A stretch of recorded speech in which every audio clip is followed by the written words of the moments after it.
Hello guys, ಎಲ್ರಿಗೂ ನಮಸ್ಕಾರ. ಬೆಂಗಳೂರು ಬುಲ್ಸ್ಗೆ ಮತ್ತೊಂದು ಆಟಗಾರರ ಸೇರ್ಪಡೆಯಾಗಿದೆ. ಅದು ಕೂಡ ಫಾರ್ಮರ್ ಬೆಂಗಳೂರು ಪ್ಲೇಯರೇನೆ. ಅದು ನನ್ ಅದರ್ ದ್ಯಾನ್ ಪ್ರದೀಪ್ ನರ್ವಾಲ್ ಅವರು. ಪ್ರದೀಪ್ ನರ್ವಾಲ್ ಅವರನ್ನು ಮತ್ತೊಮ್ಮೆ ಬೆಂಗಳೂರು ಬುಲ್ಸ್ ತಮ್ಮ ತೆಕ್ಕೆಗೆ ಹಾಕಿಕೊಂಡಿದೆ. ನಾನು ಅವಾಗ ಹೇಳಿದಾಗೆ ಮತ್ತೊಂದು ರೈಡರ್ಗಾಗಿ ಹುಡುಕಾಡ್ತಾರೆ ಅಂತ ಹೇಳಿದ್ದೆ. ಅದು ಪ್ರದೀಪ್ ನರ್ವಾಲ್ ಆಗಿದ್ದಾರೆ. ಒಂದೊಳ್ಳೆ ಬೈ ಅಂತಲೇ ಹೇಳ್ಬೋದು ಪ್ರದೀಪ್ ನರ್ವಾಲ್ ಅವರು. ಯಾಕಂದರೆ 70 ಲಕ್ಷಕ್ಕೆ ಅವರನ್ನು ಖರೀದಿ ಮಾಡಿದ್ದೇವೆ ಬೆಂಗಳೂರು ಬುಲ್ಸ್ ತಂಡವು. ಸೊ ಅವರ ರೇಂಜಿಗೆ ಅದು ಕಡಿಮೆ ಅಂತಲೇ ಹೇಳ್ಬೋದು. ಅದು ಕೂಡ ಇತ್ತೀಚಿನ ದಿನಗಳಲ್ಲಿ ಅಷ್ಟೊಂದು ಪರ್ಫಾರ್ಮೆನ್ಸ್ ಬಂದಿರಲಿಲ್ಲ ಅವ್ರದ್ದು.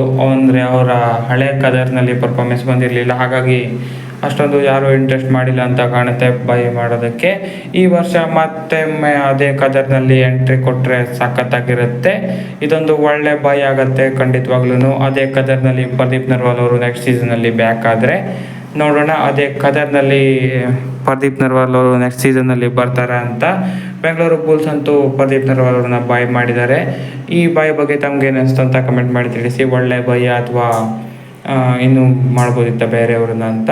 ನನಗಂತೂ ಇದು ಒಳ್ಳೆ ಬೈ ಅಂತಲೇ ಅನಿಸ್ತು. ಯಾಕಂದರೆ ಅವರು ಮುಂದೆ ಸಖತ್ತಾಗಿ ಪರ್ಫಾರ್ಮೆನ್ಸ್ ಕೊಡ್ತಾರೆ ಅಂತ ಸ್ಟ್ರಾಂಗ್ ಆಗಿ ಅನಿಸ್ತಾ ಇದೆ. ನೋಡೋಣ ಸೀಸನ್ ಸ್ಟಾರ್ಟ್ ಆದಮೇಲೆ ಏನಾಗುತ್ತೆ ಅಂತ.